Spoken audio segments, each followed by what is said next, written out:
Bienvenue sur Africa 24 dans cette nouvelle édition de l'Africa Tonight. Voici les titres de l'actualité. L'inauguration d'un nouveau siège du groupe marocain Intelsia à Dakar, son deuxième dans la capitale sénégalaise et son troisième dans le pays d'Afrique de l'Ouest. Avec ce nouveau site, le groupe entend créer 800 nouveaux emplois. Favoriser l'inclusion des personnes malvoyantes, c'est la mission que s'est donnée le centre Palmier d'Alfonsine au Congo en proposant des formations en informatique. Et puis coup de projecteur sur l'exposition East meets West au Bénin, une exposition qui met en lumière le savoir-faire africain dans le secteur de l'artisanat. Les détails à suivre dans ce journal. Mais tout d'abord, le bilan de la COP15 en Côte d'Ivoire. La conférence des parties de la Convention des Nations Unies sur la lutte contre la désertification s'est achevée ce vendredi 20 mai à Abidjan. Conclusion de ce rendez-vous, plusieurs décisions ont été énoncées. Les participants se sont notamment engagés à favoriser, je cite, l'accélération de la restauration d'1 milliard d'hectares de terres dégradées d'ici à 2023. Le renforcement de la résilience face à la sécheresse en identifiant l'expansion des zones arides ou encore l'amélioration de l'implication des femmes dans la gestion des terres figurait aussi sur la liste. Malgré ces annonces, certains participants auraient souhaité plus d'engagement, notamment au niveau de la lutte contre la sécheresse. Dans l'actualité également, la Banque africaine de développement au chevet du secteur agricole en Afrique, dans le contexte de la guerre en Ukraine qui représente une sérieuse menace sur l'approvisionnement en blé. L'institution prévoit de débourser au cours de ces 2 prochaines années 1,5 milliard de dollars pour renforcer la production agricole sur le continent, un financement qui permettra de fournir des semences et des engrais aux petits exploitants. Objectif affiché, produire entre autres 11 millions de tonnes de blé ou encore 6 millions de tonnes de riz. Intelsia poursuit son expansion au Sénégal. Le groupe marocain a inauguré ce 19 mai son 3e siège dans le pays d'Afrique de l'Ouest. Il est situé à Dakar, là où l'entreprise avait déjà ouvert un premier site en 2016. L'inauguration s'est tenue en présence du ministre de l'économie numérique et des télécommunications, Yankoba Diatara, qui représentait le chef de l'État sénégalais Macky Sall. Reportage de notre correspondant à Ménédji.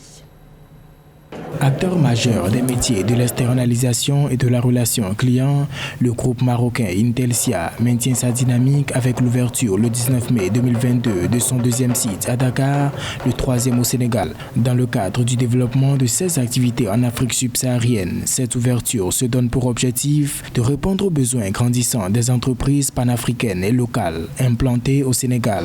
Aujourd'hui, le Sénégal dispose d'un bassin d'emplois riche avec des ressources jeunes, qualifiées, réactives, avec de fortes compétences digitales ouvertes sur le monde.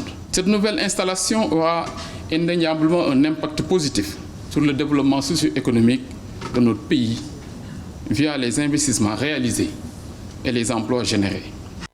Créé en 2000, Intelsia a connu un développement et une croissance continue grâce à un ensemble d'acquisitions et d'ouvertures stratégiques au niveau national et international. Conjuguant talent et technologie, le groupe mise sur la valorisation du capital humain et propose des services aux standards internationaux, plaçant la coopération Sud-Sud, gage de création d'emplois et d'avenir, au cœur de ses priorités pour le continent. Notre jeunesse est notre plus grande richesse, c'est notre avenir.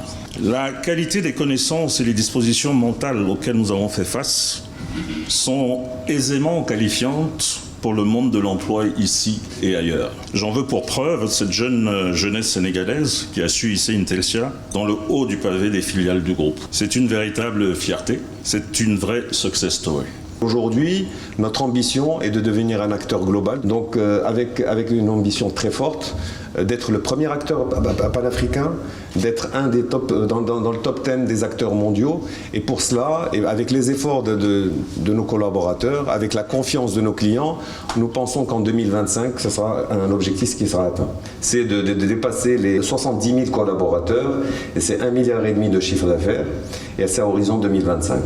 Présent sur 3 continents, 16 pays, dont plus de 8 Africains, notamment la Côte d'Ivoire et le Cameroun, Intelsia poursuit son expansion mondiale. C'est désormais 1800 collaborateurs au Sénégal, 35 000 dans les pays couverts, 700 millions d'euros de chiffre d'affaires en 7 ans. Un succès que le groupe doit à la pérennisation de ses valeurs, dont le socle reste la proximité avec les collaborateurs. C'était le 27 avril dernier, le Sénégal commémorait l'abolition de l'esclavage, un véritable devoir de mémoire qu'a également entrepris d'autres États à l'instar de la France. Rappelons que l'Assemblée nationale sénégalaise avait adopté en 2010 un projet de loi déclarant l'esclavage et la traite négrière comme crime contre l'humanité. Plus de précisions dans ce sujet de Philométine. Chaque année, plusieurs cérémonies pour rendre hommage aux victimes du commerce triangulaire sont prévues à travers le monde. Pour 2022, la commémoration de l'abolition de l'esclavage se tient du 20 avril au 31 mai à travers le monde. Ce mémorial en Afrique constitue un temps de mémoire et de souvenir aux millions d'Africains victimes de l'une des plus grandes tragédies de l'histoire de l'humanité. Pourquoi il faut toujours maintenir les commémorations? C'est que nous sommes dans une époque où petit à petit, ces individus vont essayer de faire disparaître de la mémoire collective l'existence même de l'esclavage. Donc il faut défendre cette mémoire. Il peut se passer des véritables crimes ailleurs, mais tant que ce crime n'atteint pas un État occidental, ce n'est pas très important. Il faut continuer à faire des commémorations parce que ces nations soi-disant civilisées n'ont de considération que pour leurs ressortissants. La première journée nationale de commémoration de l'esclavage en Afrique a été célébrée au Sénégal en 2015. Le pays a ainsi choisi le 27 avril, une date qui fait écho au 27 avril 1848, date du décret de l'abolition de l'esclavage dans les colonies françaises. En commémorant cette sombre page de son histoire, le Sénégal réaffirme sa volonté de condamner l'esclavage. L'Afrique doit se prendre en charge et justement rappeler à la face du monde que ces nations ont eu à commettre un crime contre l'humanité, même si, pour des raisons pécuniaires, elles refusent de qualifier ainsi l'acte qu'elles ont eu à poser par le passé. C'est pour ça que les commémorations contre l'esclavage sont très très importantes et doivent être maintenues. Selon certains historiens, il est impossible d'avancer vers l'émancipation humaine sans rendre justice à ce traumatisme historique et lui donner la place centrale qu'il a concrètement occupée. Au Tchad, l'avènement du coronavirus est venu fragiliser l'emploi des personnes handicapées. La crise sanitaire aurait même fait grimper le taux de chômage des Tchadiens en situation de handicap, une situation qui n'a pas laissé l'Office national pour la promotion de l'emploi indifférent. Pour changer la donne, l'ONAP avait d'ailleurs lancé en 2021 une formation en faveur de ces personnes. Reportage de notre correspondant Mahamat Ramadan. Au Tchad, les personnes vivant avec un handicap continuent de subir les effets néfastes de la pandémie de Covid-19. Le taux de chômage de cette couche a augmenté de 11% en 2022 à cause de la perte massive d'emplois et la suspension de certaines activités informelles par les autorités dans le cadre du confinement. Pour atténuer l'impact social de ces mesures, l'Office national pour la promotion de l'emploi soutient des initiatives en faveur des personnes à mobilité réduite. Il s'agit d'une volonté manifeste de mon institution à aider particulièrement cette couche qui est défavorisée et victime de discrimination multiples. S'agissant de votre recommandation relative au financement de vos projets, je prends l'engagement de financer tous vos projets avant la fin de l'année. Les discriminations des personnes vivant avec un handicap dans les milieux professionnels et sociaux persistent en dépit de l'existence des textes pour la protection de cette frange de la population. Les organisations de la société civile recommandent aux autorités d'exonérer toutes les activités génératrices de revenus de cette couche pour favoriser leur réinsertion sociale. Assurer le soutien aux parents en situation de handicap, mettre en place un système d'assurance maladie handicap, développer un plan de soutien financier des personnes vivant avec un handicap, revaloriser les salaires et revenus des personnes vivant avec un handicap. Pour promouvoir l'entrepreneuriat en milieu défavorisé, l'Office national pour la promotion de l'emploi organise une vaste campagne de formation en gestion de micro-projets au profit des personnes vivant avec des handicaps et soutient le financement de leurs activités génératrices de revenus. Cet engagement en faveur de l'inclusion est aussi une priorité pour le centre palmier d'Alfonsine au Congo. Fondé en 2021, ce centre s'attelle à la formation des personnes malvoyantes au métier de l'informatique. Cependant, les conditions d'apprentissage ne sont pas encore optimales. Notre correspondant Neva Panzo est allé à la rencontre des apprenants. Ecclésiaste a suspendu ses études à la faculté des lettres, des arts et sciences humaines, le temps d'apprendre l'outil informatique au centre de formation Palmier d'Alfonsine. Depuis le mois d'octobre, il part du quartier Combé pour le plateau des 15 ans, 3 fois par semaine. D'abord, le problème de transcription des copies du noir en braille ou du braille en écriture noire. Ensuite, la prise des notes à l'université. C'est cela qui m'a motivé à apprendre l'informatique et surtout que nous sommes maintenant dans l'ère du numérique. Auparavant, j'avais même du mal à saisir ne fût-ce que bonjour, mais aujourd'hui, j'arrive même à saisir tout un texte entier. Bon, ce qui m'a motivé d'abord jadis, j'avais eu l'opportunité d'avoir un ordinateur à la maison, mais seulement je n'avais pas les possibilités de bien l'utiliser parce que je ne connaissais encore rien en informatique. Comme lui, nombreux autres déficients visuels ont saisi l'opportunité offerte par Chris Onze, qui est le président de l'association Main de Secours, d'apprendre l'outil informatique. Toutefois, il est impossible d'accueillir plusieurs volontaires en tenant compte de l'étroitesse du lieu d'apprentissage, des difficultés financières des apprenants, mais aussi du manque de matériel informatique en bon état. Nous n'avons que 5 ordinateurs pour près d'une centaine de personnes inscrites.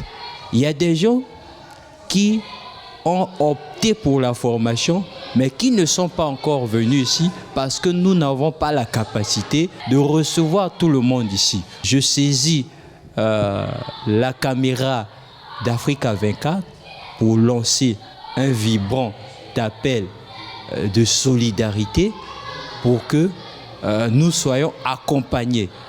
Le centre de formation en informatique Palmier d'Alfonsine est ouvert aux malvoyants depuis le mois d'octobre 2021 et bénéficie des connaissances de l'encadreur principal Jean-Claude Tizinga, notant que l'acquisition d'un moyen de transport mécanique faciliterait le déplacement des apprenants. Nous partons à présent au Bénin, qui a abrité jusqu'au 21 mai une exposition centrée sur l'artisanat africain, dénommée East Meets West. Elle met en lumière le savoir-faire d'artistes issus de l'Afrique de l'Ouest et de l'Est. Plus de 150 pièces y sont exposées. Reportage de notre correspondant Lefti Ounou. Venus de 10 pays de l'Afrique de l'Est et de l'Ouest, des artisans du continent exposent plus de 150 pièces de chefs-d'œuvre artisanaux à Cotonou, au Bénin. Parmi les exposants, on retrouve la Kenyane Alice Esuchi, promotrice de Murambo Africa, et la Rwandaise Suzanne Murekatete. À travers l'association Irizan Kato Héritage, Suzanne promeut la culture rwandaise par le biais du tissage artistique traditionnel, des motifs géométriques utilisés par les ancêtres. Ces œuvres sont réalisées par des femmes négligées, entre autres des mères célibataires qu'elles coachent. Nous avons réalisé différents éléments et articles produits de la culture rwandaise. J'ambitionne de donner du pouvoir aux femmes, de les capaciter parce que j'ai aussi été aidée. Sur cette base, je peux changer la communauté et la vie de beaucoup de femmes rwandaises.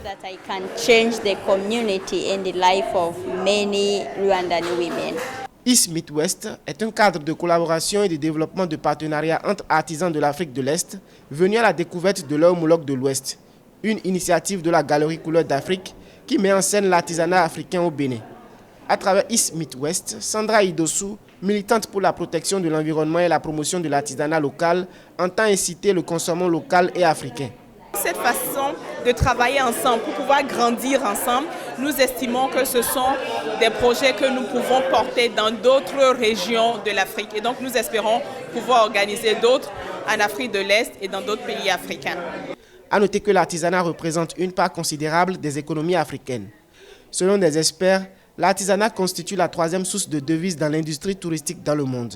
Il représente entre 20 et 35% d'apport produit intérieur brut PIB des économies africaines et sa professionnalisation connaît une amélioration croissante. Ce journal a été réalisé par l'ensemble de la rédaction. Merci de votre fidélité. L'actualité continue sur Africa 24.